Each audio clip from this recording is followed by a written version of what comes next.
Bonjour, bienvenue sur Monde des films. Aujourd'hui, je vais vous résumer un film épique d'époque intitulé Mongol, l'ascension de Genghis Khan. La prémisse du film se déroule en l'an 1172. Les provinces actuelles du nord-ouest de la Chine s'appelaient autrefois le royaume Tangut, gouverné par la dynastie du même nom. Là vivaient plusieurs tribus mongoles dirigées par leurs chefs respectifs appelés les Khans. La rivalité entre les tribus et la soif de pouvoir en leur sein ont provoqué plusieurs disputes, batailles et morts. Il n'y a pas de règle dans le monde des Mongols et il a désespérément besoin d'un Khan suprême pour diriger et unir le peuple. Yesugei est le Khan d'une petite tribu de l'ouest. Au début du film, il voyage avec ses hommes et son fils de 9 ans, Temujin, pour chercher une femme pour l'enfant. La nuit, il s'arrête dans la tribu d'un ami pour se reposer. Temujin s'occupe de son cheval lorsqu'une fille nommée Bort s'approche de lui et lui demande son nom. Temujin se présente et lui explique le but du voyage. En apprenant qu'il cherche une épouse, Bort affirme avec confiance qu'il devrait l'épouser. Le père de Temujin veut ramener à la maison une épouse d'une tribu plus forte pour la politique, mais à la demande répétée de son fils, Yesugei lui permet de choisir quelqu'un de la tribu de l'ami à la place. Avant de choisir la fille, on demande à Temujin d'en chercher une avec des jambes fortes, car seule une fille avec des jambes fortes peut rendre un homme heureux. Temujin fait ce qu'on lui dit et choisit Bort. Leur mariage est célébré, mais ils ne peuvent être ensemble qu'après 5 ans. Avant de partir, Temujin promet de revenir bientôt et donne à Bort un collier en cadeau pour se souvenir de lui. Sur le chemin du retour vers leur village, Yesugei et les hommes se reposent près d'une auberge. Ils sont prudents car à quelques mètres de là se trouve le chef d'une tribu rivale avec ses hommes. Soudain, le rival Khan envoie ses hommes avec un bol de lait en signe de paix. Pour retourner le geste, Yesugei renvoie également un bol de jus. Le bras droit de Yesugei suggère qu'ils laissent d'abord le serviteur boire le lait car ils ne peuvent pas faire confiance à leurs ennemis.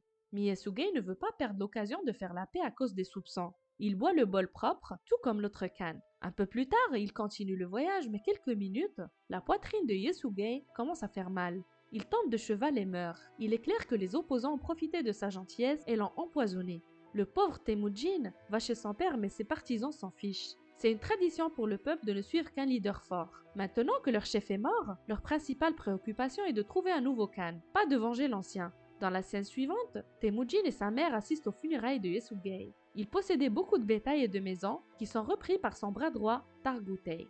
La mère de Temujin le maudit et prétend que son fils le tuera un jour. Targutei se rend compte que c'est vrai et se donne pour mission de tuer Temujin. Cependant, il mesure sa taille qui n'atteint pas la partie supérieure de la roue d'une charrette. Selon les traditions, les Mongols ne tuent pas un enfant. C'est pourquoi la vie de Temujin est sauvée.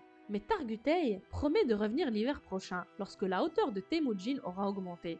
Lorsque l'hiver arrive, Temujin n'a aucun endroit où se cacher. Il se souvient que son père lui avait parlé de Dieu Tengri qui l'aiderait en cas de besoin. Par conséquent, il se rend sur la montagne sacrée pour visiter le lieu saint. Mais en chemin, il tombe accidentellement dans un lac gelé et a failli mourir. Il est sauvé par un garçon de son âge nommé Jamuka. Lui et son jeune frère amènent Temujin chez eux et lui donnent à manger. Temujin est reconnaissant au frère de lui avoir sauvé la vie. Il propose d'être le frère de sang de Jamuka. Ils mélangent leur sang dans un bol de lait et le boivent pour prouver leur allégance l'un à l'autre. Le lendemain matin, ils sont confrontés à Targutei et à son peuple qui cherche toujours Temujin pour le tuer.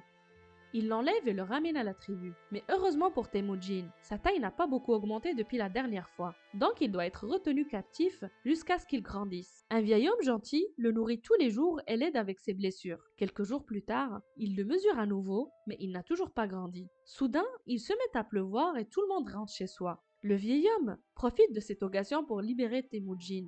L'enfant court aussi longtemps qu'il le peut, avec l'avion en bois toujours collé autour de son cou.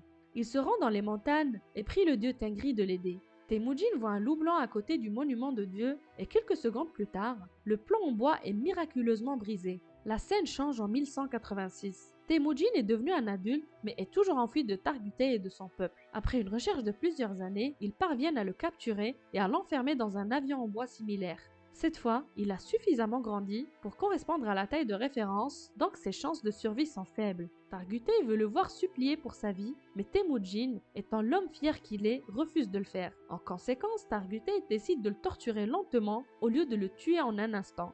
Le vieil homme qui avait aidé Temujin il y a des années le nourrit encore aujourd'hui. Il supplie Temujin de d'épargner sa vie à son retour pour venger le traitement qu'il reçoit. Quand il fait noir, Targutei vient seul à Temujin et se moque de lui. Comme tout le monde est occupé, Temujin en profite pour attaquer l'adversaire et le tuer en le frappant avec l'avion en bois à plusieurs reprises. Après cela, il s'enfuit du village et il est à nouveau en sécurité. Temujin est prêt à reprendre sa tribu et à être le Khan, mais d'abord il doit ramener son épouse à la maison. Il se rend dans la tribu de sa belle famille pour la première fois depuis l'âge de 9 ans. Bort a grandi pour devenir une femme forte et belle. Elle révèle qu'elle l'attend depuis qu'elle l'a vue pour la dernière fois. Temujin reçoit un manteau en guise de dot et amène Bort avec lui. Les deux vont chez sa mère et sa sœur après plusieurs années. Ils sont chaleureusement accueillis par la famille. Pendant le mois suivant, ils vivent la vie de leurs rêves. Temujin et Bort tombent plus profondément amoureux en tant qu'époux. Mais des problèmes surgissent lorsqu'un jour, ils sont attaqués par la tribu Merkit. Il y a longtemps, le père de Temujin a kidnappé sa mère de la tribu Khan of Merkit. Il avait juré de se venger et il est ici aujourd'hui pour voler Bort à Temujin. Le couple tente de s'enfuir, mais Temujin est abattu d'une flèche et Bort est kidnappé en tant qu'épouse du rival Khan. Lorsque Temujin va mieux, il sait qu'il doit récupérer sa femme, mais il ne peut pas le faire seul. Par conséquent, il se rend chez son ancien frère de sang, chez Jamuka. Jamuka avait grandi pour devenir le Khan d'une puissante tribu. Il accepte d'aider, mais seulement au bout d'un an, car il est occupé par une tâche à accomplir. Une année passe en un clin d'œil, et les deux partent avec leurs troupes pour attaquer la tribu Merkit. Ils tuent tous leurs hommes, et pillent l'endroit avant de trouver Bort enceinte dans l'une des huttes. Elle a tué un homme dans le cadavre gît à côté d'elle. Temujin prétend immédiatement que l'enfant est le sien, et reprend Bort. La nuit, les troupes célèbrent la victoire. À ce jour,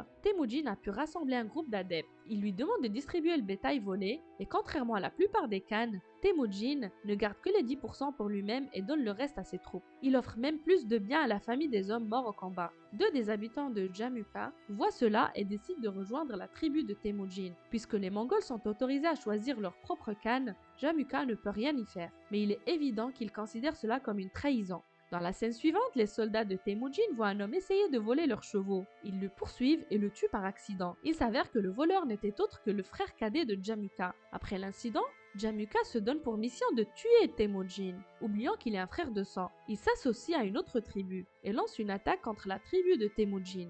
Temujin sait que son peuple ne peut pas gagner la bataille, car il est largement en infériorité numérique. Pourtant, il renvoie les femmes et les enfants et oblige les hommes à se battre de toute leur force. Même après avoir tué plusieurs adversaires, Temujin est pris à la fin. Jamuka l'appelle toujours frère et l'exhorte à demander grâce. Il ne veut pas tuer quelqu'un qui a encore de la force et de la fierté en lui-même. Alors à la place, il en fait un esclave et le vend au courtier. Temujin et le reste de ses hommes doivent marcher plusieurs kilomètres à travers le désert pour atteindre la ville gouvernée par la dynastie Tangut. Après cela, ils sont conservés à l'air libre pour que les gens puissent les vérifier et les acheter à leur guise.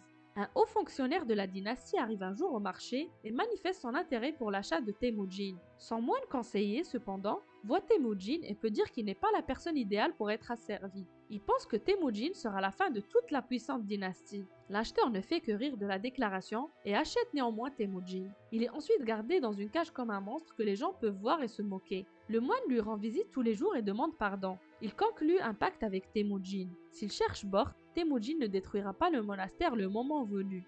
Lors de la recherche de Bort dans les déserts, le moine tombe inconscient et meurt. Heureusement, il est retrouvé par Bort qui reconnaît le collier qu'il a comme celui qu'elle possédait depuis plusieurs années. Elle découvre que son mari est toujours en vie et se rend en ville pour le chercher. Étant donné que Temujin est pleinement exposé aux gens, elle ne tarde pas à le retrouver. La même nuit, elle soudoie un garde et aide Temujin à fuir.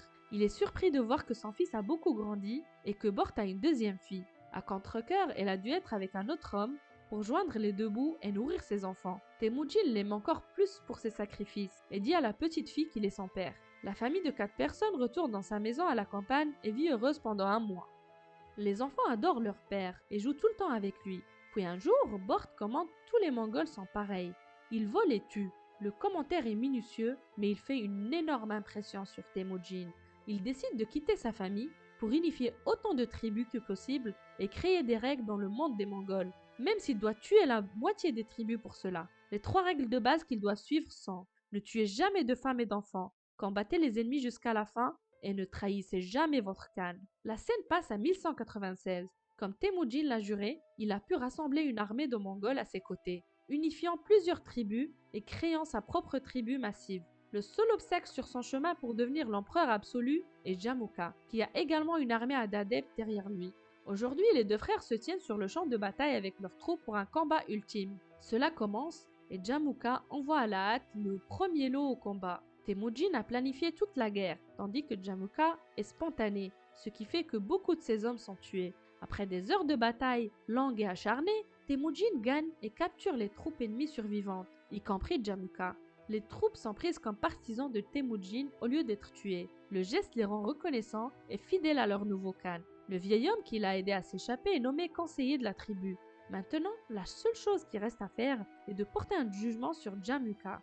Les frères s'assoient les uns avec les autres et parlent du chemin parcouru dans la vie. Jamuka révèle fièrement qu'il aurait tué son ennemi s'il avait été à la place de Temujin en ce moment. Cela prouve en outre que lui et Temujin ne sont pas les mêmes, car Temujin lui permet de s'enfuir.